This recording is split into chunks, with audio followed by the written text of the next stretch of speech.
इस खबर के प्रायोजक हैं Lohia Nagar Mount Carmel high school, Gyansthali high school और LMC कम्युनिकेशन।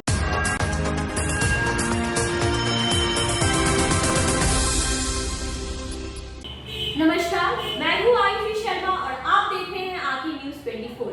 रात 8 बजे की खबरों में आप सभी का स्वागत है। देखेंगे दिन भर की ताजा तरीन खबरें, पर उसके पहले हेडलाइंस।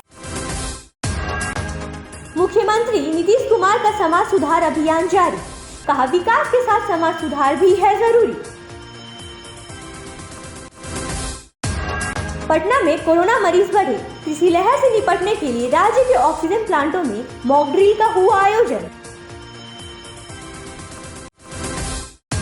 मुंगेर वासियों के लिए खुशखबरी, मुंगेर खगड़िया रेल सड़क पुल पर आगमन जल्द होगा चालू, 25 दिसंबर को होगा उद्घाटन।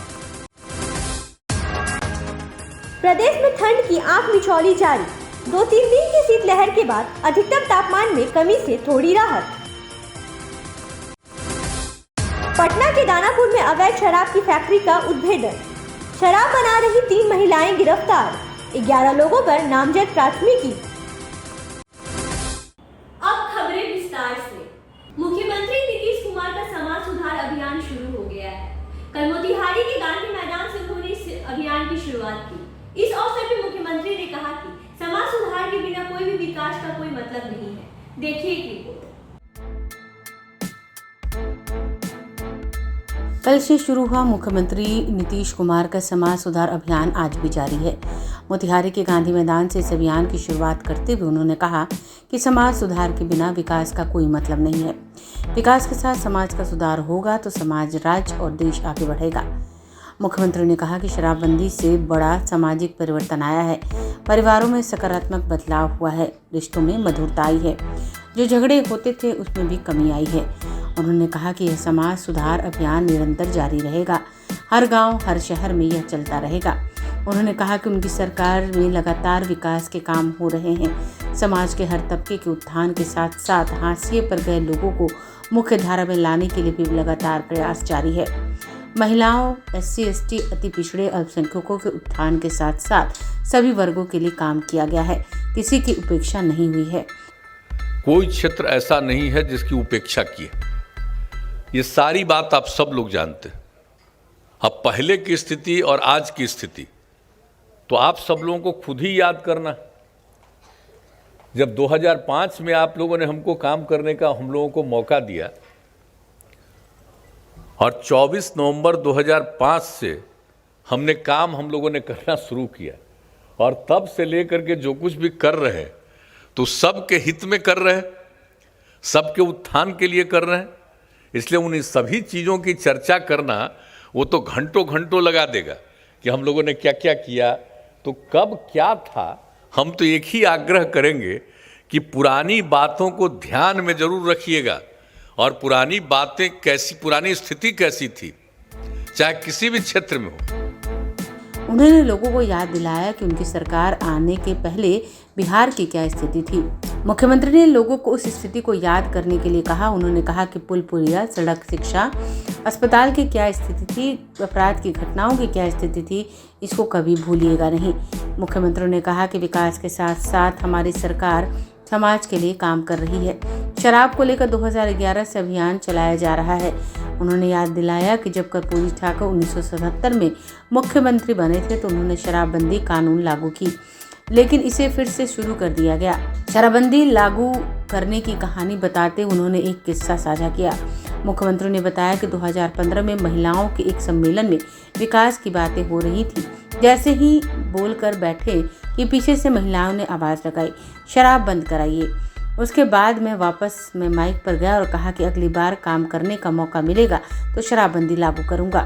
बाल विवाह पर मुख्यमंत्री ने कहा कि ऐसे विवाह के शिकार लड़कियों के स्वास्थ्य पर बुरा प्रभाव पड़ता है और जन्म लेने वाले बच्चे भी अस्वस्थ होते हैं। उन्होंने कहा कि दहेज प्रथा तो और भी खराब है। मुख्यमंत्री ने कहा कि उन्होंने तय किया है कि जिस कार्ड पर दहेज मुक्त लिखा होगा उसी शादी में हम शिरकत करेंगे। उन्होंने कहा कि कितना भी कोई नज़दीकी होगा, अगर दहेज मुक्त शादी नहीं लिखा होगा तो शादी में नहीं जाएंगे। कि भाई हम लोग तो काम कर ही रहे थे, लेकिन जिस तरह से हम लोगों ने कोशिश किया, अभियान चलाते थे कि भाई शराब पीना बड़ी बुरी चीज़ है, शराब पीना छोड़ना चाहिए, ये अभियान 2011 से चलवाए। और उस समय लग रहा था कि साहब हम लागू करेंगे और कितना बुलंदी के साथ ये लागू होगा, क्योंकि जननायक कर्पूरी ठाकुर जी जब 77 में मुख्यमंत्री बने थे तो उन्होंने ही शराबबंदी लागू किया था। अब उसके बाद वो 2 साल के बाद वो हटा दिया उनको, और बाद में फिर शराब को फिर से शुरू कर दिया। तो इसको लेकर के मेरे मन में कभी न कभी आशंका आती थी। लेकिन जब आप सबको पता है, और इस बात की चर्चा हम बार बार करते हैं, कि जब 2015 में एक जगह जब सम्मेलन हो रहा था महिलाओं का, और उसमें मुझको बुलाया था, हम वहाँ पर गए हुए थे पटना में, और वहाँ पर जो कुछ भी हम लोगों ने महिलाओं के उत्थान के लिए काम किया है उस सब पर बात किए और करके हम बैठने लगे। उसी बीच में वहाँ बड़ी संख्या में सब महिलाओं की ही मीटिंग थी, तो सब ने, और जीविका समूह की थी, सब ने पीछे से कहना शुरू कर दिया, शराब बंद कराइए, शराब बंद कराइए, शराब बंद कराइए। तो हम तो बैठ रहे थे, तो हमने सबसे पूछा कि भाई क्या बोल रही है, तो वही बोली कि हमको भी तो यही लग रहा है। तो वापिस आ करके, और उसी समय मेरे मन में ये भाव जगा कि भाई अब जब मांग कर रही है महिलाएं, हम तो सब जगह कह रहे हैं कि अभियान चलाइए, लोगों को प्रेरित करिए, दारू पीना लोग बंद करें, तो ये सब बात तो कर रहे थे कोशिश, लेकिन उसका उतना ज़्यादा लाभ नहीं होता था। तो जब महिलाओं ने ये बात कह दी कि साहब इसको लागू करिए, तो हम लौट करके आए और हमने साफ कह दिया कि अगर अगली बार फिर हमको काम करने का मौका मिला तो हम निश्चित रूप से लागू करेंगे। उन्होंने विरोधियों पर निशाना साधते हुए कहा कि जब भी कोई काम करता है तो लोग गड़बड़ करते हैं। कितना भी अच्छा काम करके दीजिए, लोग कुछ ना कुछ गड़बड़ करते ही हैं। कई लोग इधर उधर करके शराब पी रहे हैं और गलत चीज़ें मिलाकर पीने से उनकी मौत हो रही है। मुख्यमंत्री ने कहा कि 21 जनवरी 2017 को राज्य में शराबबंदी के पक्ष में मानव श्रृंखला बनी, जिसमें 4 करोड़ से ज्यादा लोगों ने हिस्सा लिया। शराबबंदी के क्रियान्वयन को लेकर अधिकारियों के साथ 9 बार बैठक कर चुके हैं। राज्य में बड़े पैमाने पर लोगों ने शराब पीना छोड़ दिया है।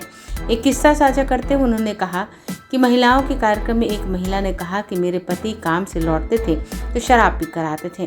परिवार में सभी को बुरा लगता था, देखने में खराब लगते थे। अब जब शराबबंदी हो गई है तो बाजार से सब्जी फल लेकर आते हैं, घर में आते ही मुस्कुराते हैं, अब देखने में बहुत अच्छे लगते हैं। ये एक बड़ा परिवर्तन हुआ है।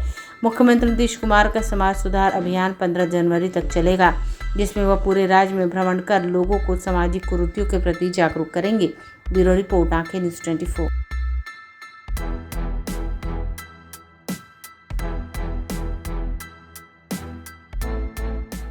राज्य में कोरोना संक्रमितों की संख्या बढ़ गई है। पिछले 24 घंटों के दौरान कुल 17 लोग संक्रमित पाए गए हैं। पटना में 11 संक्रमित मिले हैं। इसमें से दक्षिण अफ्रीका और लंदन से आए 3 लोग भी शामिल हैं। देखिए एक रिपोर्ट।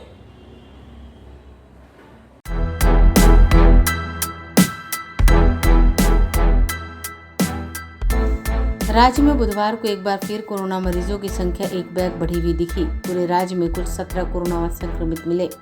इससे पूर्व 14 दिसंबर को 16 मरीज मिले थे और 12 दिसंबर को 23 मरीज मिले थे। संक्रमण के मामले में पटना बिहार में सबसे पहले स्थान पर है। यहाँ कल कुल 11 लोग कोरोना से संक्रमित पाए गए, जिसमें 3 लोग ऐसे हैं जो हाल ही में लंदन और दक्षिण अफ्रीका से आए हैं। इसके अलावा रोहतास और समस्तीपुर में 2 कोरोना संक्रमित मिले हैं। वहीं वैशाली में 1 मरीज मिला है, जिससे दूसरे राज्य से बिहार आया एक व्यक्ति भी संक्रमित पाया गया है। इन 4 जिलों को छोड़कर 34 अन्य जिलों में कोई भी नया मरीज नहीं मिला। बिहार में अब सक्रिय मरीजों की संख्या 86 पहुंच गई है। एक दिन पहले तक ये 77 थी। लंदन से बुधवार को पटना आने वाले जो 2 संक्रमित मिले हैं वो एक ही परिवार के लोग हैं। ये लोग पटना में जफर कॉलोनी में रहते हैं। दक्षिण अफ्रीका से आया 29 वर्षीय युवक आइस कॉलोनी के पास स्थित एक अपार्टमेंट में रहता है। Civil surgeon doctor Vibha Kumari Singh ने बताया कि दक्षिण अफ्रीका से आए संक्रमित में कोई लक्षण नहीं दिखे हैं, वहीं बाकी संक्रमितों में हल्के लक्षण देखे गए हैं। पटना के सिविल सर्जन के अनुसार अब जो भी केस मिल रहे हैं उनकी कॉन्टैक्ट ट्रेसिंग की जा रही है। विभिन्न क्षेत्रों में 1-2 केस मिल रहे हैं। संक्रमितों को उनकी इच्छा अनुसार संक्रमण की स्थिति को देखते हुए उन्हें होम आइसोलेशन में रखा जा रहा है। साथ ही मेडिकल टीम उन पर लगातार नजर रख रही है। बुधवार को जो 11 संक्रमित मिले उसमें 8 वैक्सीन की दूसरी डोज ले चुके हैं। बुधवार को आई जांच रिपोर्ट में पालीगंज से 3 संक्रमित मिले थे, जिसमें 2 बच्चे शामिल हैं। एक बच्चा 2 साल का जबकि दूसरा 5 साल की बच्ची है।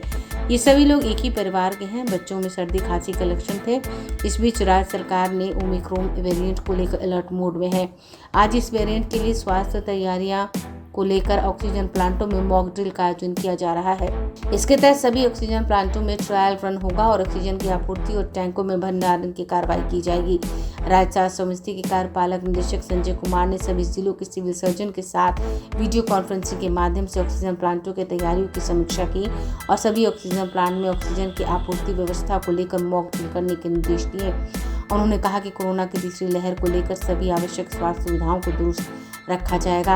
आज स्वास्थ्य विभाग के अपर मुख्य सचिव के स्तर पर कोरोना की तैयारी की संभावित तीसरी लहर से बचाव की तैयारियों की बृहद समीक्षा की जा रही है। जिलों में नियमित रूप से कोरोना संक्रमितों की पहचान, टीकाकरण, मरीजों के इलाज की सुविधाओं के विकास से जुड़े मामलों की समीक्षा की जा रही है।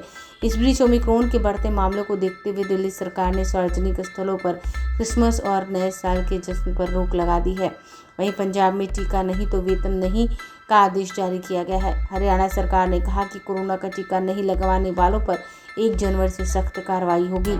ऐसे लोगों को बस, रेलवे स्टेशन, होटल और मॉल में प्रवेश नहीं मिलेगा। इस बीच दिल्ली, मुंबई में संक्रमण एक बार फिर तेजी से बढ़ने लगा है। जिन स्थानों पर ओमिक्रॉन के ज्यादा मामले हैं, संक्रमण के मामले भी वहीं बढ़ रहे हैं। दिल्ली और महाराष्ट्र दोनों राज्यों में संक्रमण में अचानक से उछाल आया है। हालांकि इस बार कोरोना को नियंत्रित करने के लिए सरकार पूरी सतर्कता बरत रही है, लेकिन आम लोगों में भी जागरूकता का अभाव दिख रहा है। सड़कों पर लोग बिना मास्क के खुलेआम घूमते नजर आ रहे हैं। सामाजिक दूरी के नियम का पालन नहीं हो रहा है। उम्मीद है सरकार इस पर ध्यान देगी, नहीं तो एक बार ओमिक्रॉन वेरिएंट आ गया तो इसे फैलने से रोकना नामुमकिन होगा। ब्यूरो रिपोर्ट, आंखें न्यूज़ 24।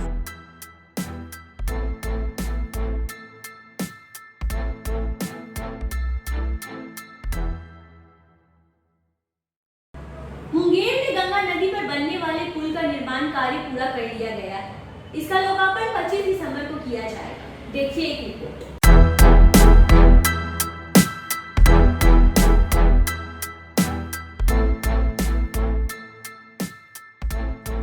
मुंगेर वासियों का सपना जल्द पूरा होने वाला है। उन्हें वो सौगात मिलने वाली है जिसके लिए लंबे समय से इंतजार कर रहे थे। जी हाँ, खबर पक्की है। 25 दिसंबर को मुंगेर खगड़िया महासेतु पर वाहन दौड़ने लगेंगे। गंगा नदी पर बन रहे मुंगेर खगड़िया गंगा पुल के अप्रोच पथ के लोकार्पण में महज 48 घंटे शेष है। इसके बाद इस सेतु पर आवागमन चालू हो जाएगा। इतना ही नहीं, मुंगेर के तेलिया तालाब से अप्रोच पथ के लगभग 6 किलोमीटर लंबी सड़क को शहर से जोड़ने के लिए 2 जगहों पर लिंक रोड की भी स्वीकृति मिली है। मुंगेर वासी और खगड़िया वासियों के लिए जो चिर प्रतीक्षित जो योजना थी मुंगेर रेल सह रोड ब्रिज, उसका 25 दिसंबर को संभावित उद्घाटन है माननीय मुख्यमंत्री जी और माननीय नितिन गडकरी साहब के द्वारा किया जाएगा। उसी की तैयारियों को और उसी का जायजा लेने हम लोग आए थे कि हेलीपैड कहाँ बनेगा, कहाँ पे सभा होगी और कैसे माननीय मुख्यमंत्री जी पुल पे जाएंगे और पुल का निरीक्षण करेंगे। मुंगेर में जो पुल का उद्घाटन 25 तारीख को होगा, उससे खुशी का माहौल है। यात्रा करने में सुविधा हो जाएगी, आने जाने में सभी लोगों को फायदा होगा, समय का बचत होगा और मुंगेर के लिए अच्छी खबर है। पहले नाव से जाना पड़ता था, नाव से ई पार से ऊ पार करना पड़ता था। ट्रेन का साधन छूटने के बाद जहाज से जाना पड़ता है। अब तो पुल बन जाने के कारण मोटरसाइकिल से 10 मिनट में ई पार से ऊ पार हो जाएगा। सभी की बचत होगी, पैसा भी बचेगा। विधायक प्रणव कुमार यादव की ओर से भेजे गए प्रस्ताव पर सरकार ने अप्रोच पथ को लाल दरवाजा और श्यामपुर काला पत्थर के पास लिंक रोड की स्वीकृति दे दी है। इससे शहर के लोगों को महासेतु पर जाने में सुविधा होगी। बता दें कि पुल का लोकार्पण बिहार के सीएम नीतीश कुमार 25 दिसंबर को करेंगे। राज्य कैबिनेट ने 25 दिसंबर को पूर्व प्रधानमंत्री अटल बिहारी वाजपेयी की जयंती पर पुल के लोकार्पण की घोषणा की है। सीएम के आगमन को लेकर प्रशासनिक तैयारियां जोर शोर से चल रही हैं। गंगा पुल के अप्रोच पथ को कनेक्ट करने के लिए अंतिम पिलर पर गार्डर चढ़ाने का काम बुधवार को पूरा कर लिया गया है। इसके साथ ही पुल से अप्रोच पथ के कनेक्टिविटी का काम पूरा हो गया। 25 दिसंबर तक अप्रोच पथ के काम को अंतिम रूप देने के लिए निर्माण एजेंसी ने काम की रफ्तार 4 गुना बढ़ा दी है। इसके लिए पुल निर्माण में कार्यरत कर्मियों की संख्या बढ़ा दी गई है। साथ ही तकनीकी संसाधनों में भी वृद्धि की गई है। 24 घंटे युद्ध स्तर पर काम चल रहा है। हालांकि कई स्थानों पर कार्य पूरा हो गया है, लेकिन तेलिया तालाब से गंगा अप्रोच पथ पर लगभग 6 किलोमीटर की दूरी में अभी भी कई जगहों पर अप्रोच पथ का काम पूरा नहीं हुआ। निर्माण एजेंसी सूत्र की माने तो लोकार्पण की औपचारिकता पूरी करने के बाद भी करीब 2 माह इसे अंतिम रूप देने में लगेगा। खुद देख रहे हैं, जो मैं देख रहा हूँ वही आप देख रहे हैं कि एक गडर आज लॉन्च हो गया, एक स्पैन लॉन्च हो गया, दूसरा स्पैन भी आज रात में लॉन्च हो जाएगा और कल इसकी कास्टिंग भी हो जाएगी और पुल पूरी तरह जुड़ जाएगा। खगड़िया साइड पुल जुड़ गया और इस साइड भी पुल जुड़ जाएगा। माननीय मुख्यमंत्री जी को हम लोग पुल तक भी ले जाएंगे, पुल के आगे भी ले जाएंगे। 25 दिसंबर को भारत के पूर्व प्रधानमंत्री अटल बिहारी वाजपेयी जी का जन्मदिन पे मुंगेर वासियों को मुख्यमंत्री द्वारा ये सौगात मिलने जा रहा है। मुंगेर वासी ने बल्कि उत्तर बिहार और दक्षिण बिहार को जोड़ने का ये महासेतु है। तो दोनों उत्तर बिहार और दक्षिण बिहार के लोगों में हर्ष है। खास करके मुंगेर के वासी इस आतिथ्य की भूमिका में 25 तारीख को रहेंगे कि हमारे मुख्यमंत्री जी आएंगे, हमारे पथ निर्माण मंत्री जी आएंगे और वर्चुअल माध्यम से केंद्र सरकार के भूतल एवं परिवहन मंत्री आदरणीय गडकरी जी भी इस कार्यक्रम में शामिल होंगे। इसलिए मुंगेर के लोगों में अपार खुशी है। उस दिन मुंगेर के लोग होली भी मना रहे हैं और दीपावली भी मना रहे हैं। ये महासेतु मुंगेर के लिए लाइफ लाइन साबित होगा। पूर्व प्रधानमंत्री अटल बिहारी वाजपेयी ने 2003 में इस रेल सह सड़क पुल की आधारशिला रखी थी। तब से लेकर अब तक पुल की लागत करीब 3 गुना बढ़ चुकी है। शुरुआत में इसकी लागत करीब 921 करोड़ रुपए थी, जो बढ़कर करीब 2774 करोड़ रुपए हो गई है। पुल से आवागमन चालू होते ही खगड़िया और बेगूसराय की दूरी 30 से 40 किलोमीटर ही रह जाएगी। मुंगेर से खगड़िया और बेगूसराय का सफर कुछ मिनटों में तय हो सकेगा। फिलहाल मुंगेर के लोगों को सड़क मार्ग से 160-170 किलोमीटर की दूरी तय कर खगड़िया और बेगूसराय जाना पड़ता है। ब्यूरो रिपोर्ट, आंखें news 24।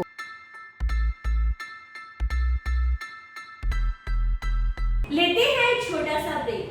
I am Shalini Singh, principal of Lohianagar Mount Carmel School. Here in our school, we give best education and good environment to our students, where they can learn well. We provide here well-equipped lab, well-equipped, well-stocked library. We have here well-trained teacher also. We have a sports playground for cricket, volleyball, football, and also provision for indoor activities. So we have here security system, information and communication technology. So we have all facilities here in our school where students feel comfortable and secure.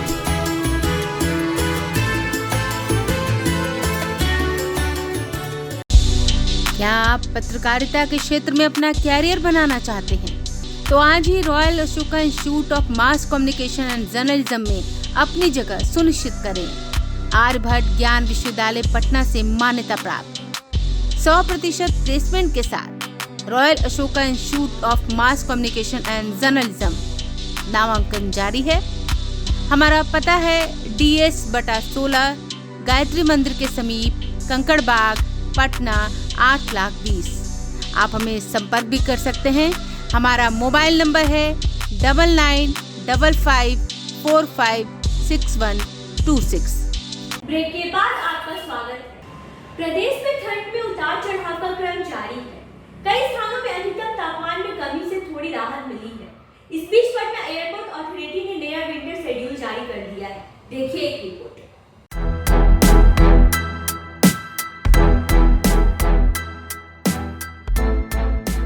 राज्य में ठंड की आंख में चोली जारी है। पिछले 3-4 दिनों से शीतलहर के प्रकोप के बाद कल न्यूनतम तापमान में 2 से 3 डिग्री तक की वृद्धि दर्ज की गई, जिसकी वजह से कनकनी में थोड़ी कमी हुई। पटना के अधिकतम तापमान में विशेष बदलाव नहीं आया, लेकिन गया में अधिकतम तापमान 1 डिग्री नीचे आया है। पटना का अधिकतम तापमान सामान्य से 1 डिग्री नीचे रहा। वहीं पटना और गया सहित कुछ शहरों में न्यूनतम तापमान सामान्य से नीचे रहा, जिसकी वजह से सुबह और शाम में अधिक ठंड महसूस हो रही है। प्रदेश के 11 शहरों में न्यूनतम तापमान 10 डिग्री सेंटीग्रेड से नीचे दर्ज किया गया। मौसम वैज्ञानिकों के अनुसार प्रदेश में उच्च दबाव का क्षेत्र बना हुआ है, साथ ही उत्तरी और पश्चिमी हवाओं का प्रसार भी जारी है, जिसके कारण आज न्यूनतम तापमान में विशेष बदलाव की उम्मीद नहीं है। अगले 1-2 दिनों में न्यूनतम पारे में वृद्धि के आसार हैं। वहीं प्रदेश में 1-2 स्थानों पर मध्यम कोहरे का पूर्वानुमान व्यक्त किया गया है। इस बीच ठंड के कारण अस्पतालों में मरीजों की संख्या बढ़ गई है। हाई बीपी, मधुमेह और ब्रेन हेमरेज के अधिक मरीज इलाज के लिए पहुंच रहे हैं। डॉक्टरों ने हाई बीपी, शुगर और दिल के मरीजों को ठंड के दौरान विशेष सावधानी बरतने की नसीहत दी है। इधर ठंड के असर से ट्रेनों और विमान सेवाओं का लेट होना जारी है। कल श्रमजीवी एक्सप्रेस रद्द रही, जबकि कोटा पटना 4 घंटा 40 मिनट, संपूर्ण क्रांति और विक्रमशिला 40 मिनट तक लेट रही। पटना एयरपोर्ट में गो एयर की बेंगलुरु पटना फ्लाइट 2 घंटे 14 मिनट लेट रही, जबकि अन्य कई विमान भी निर्धारित समय से लेट रहे। इस बीच पटना हवाई अड्डे पर जाड़े की नई समय सारणी प्रभावी हो गई है। एयरपोर्ट अथॉरिटी की ओर से 20 दिसंबर से 15 जनवरी 2022 तक के लिए इसी शेड्यूल से विमानों का परिचालन होगा। इसमें 86 विमानों को ही उड़ान की अनुमति दी गई है। इसमें 96 विमानों की आवाजाही हो रही थी, जब पहली फ्लाइट सुबह 9 बजे पहुंचेगी, जबकि अंतिम एयर इंडिया की फ्लाइट रात 8:10 बजे बेंगलुरु से पटना लैंड करेगी और 9:05 पर बेंगलुरु के लिए दोबारा उड़ान भरेगी। दिल्ली से पटना रूट के लिए सबसे अधिक 16 जोड़ी विमानों के परिचालन की अनुमति दी गई है। नए शेड्यूल में गुवाहाटी के लिए 2, हैदराबाद के लिए 4, मुंबई के लिए 4, अहमदाबाद के लिए 4, बेंगलुरु के लिए 6, कोलकाता, चेन्नई, पुणे और रांची और अमृतसर के लिए 1-1 जोड़ी विमान चलेंगे। इसमें इंडिगो के 19, गो एयर के 9, स्पाइस जेट के 10, एयर इंडिया के 4 और विस्तारा की 1 फ्लाइट को उड़ान की अनुमति दी गई है। ब्यूरो रिपोर्ट, आंखें न्यूज़ 24।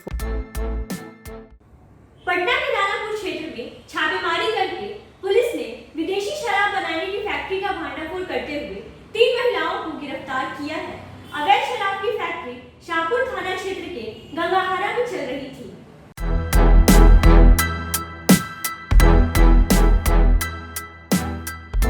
राज्य में शराबबंदी को सख्ती से लागू करने के लिए राज्य सरकार के तमाम प्रयासों के बावजूद प्रदेश में अवैध शराब का धंधा रुकने का नाम नहीं ले रहा।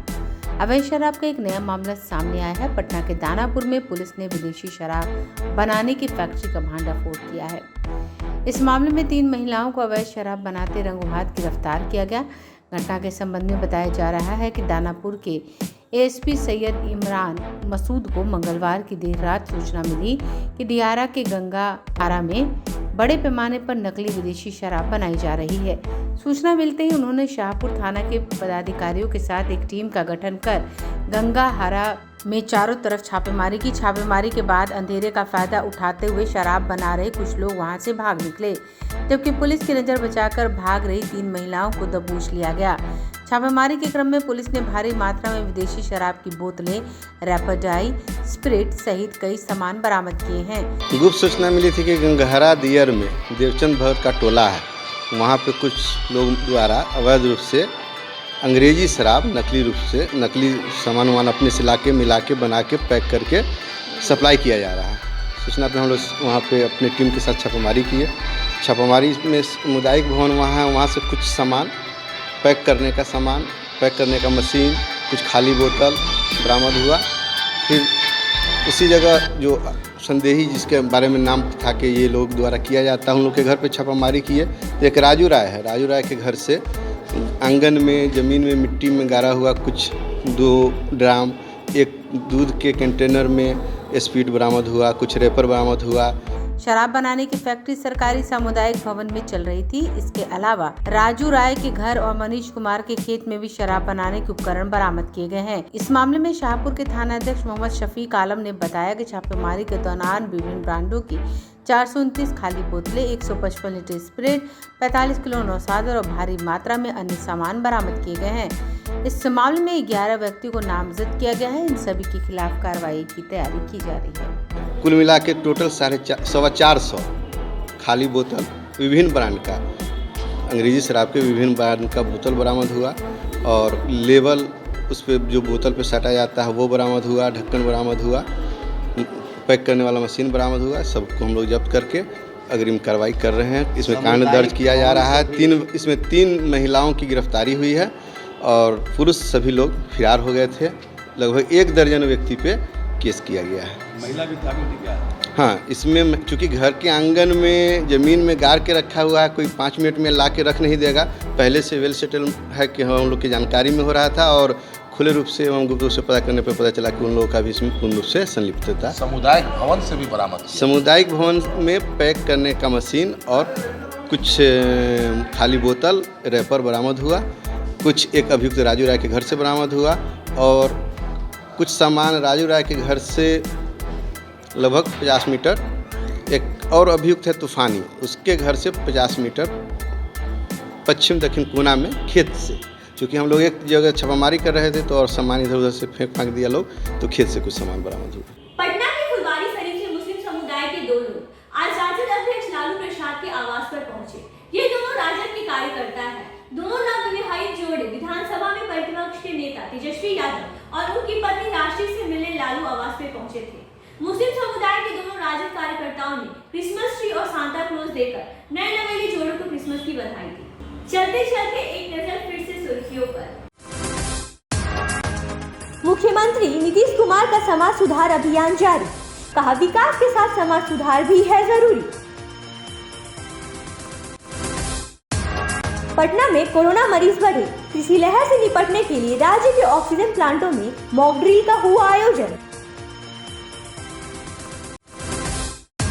मुंगेर वासियों के लिए खुशखबरी, मुंगेर खगड़िया रेल सड़क पुल पर आगमन जल्द होगा चालू, 25 दिसंबर को होगा उद्घाटन। प्रदेश में ठंड की आंख मिचौली जारी, 2-3 दिन की शीतलहर के बाद अधिकतम तापमान में कमी से थोड़ी राहत। पटना के दानापुर में अवैध शराब की फैक्ट्री का उद्भेदन, शराब बना रही 3 महिलाएं गिरफ्तार, 11 लोगों पर नामजद प्राथमिकी। फिलहाल के लिए इतना ही, मुझे दीजिए आज्ञा और आप देखते रहिए आंखें न्यूज़ 24, नजर हर खबर पर।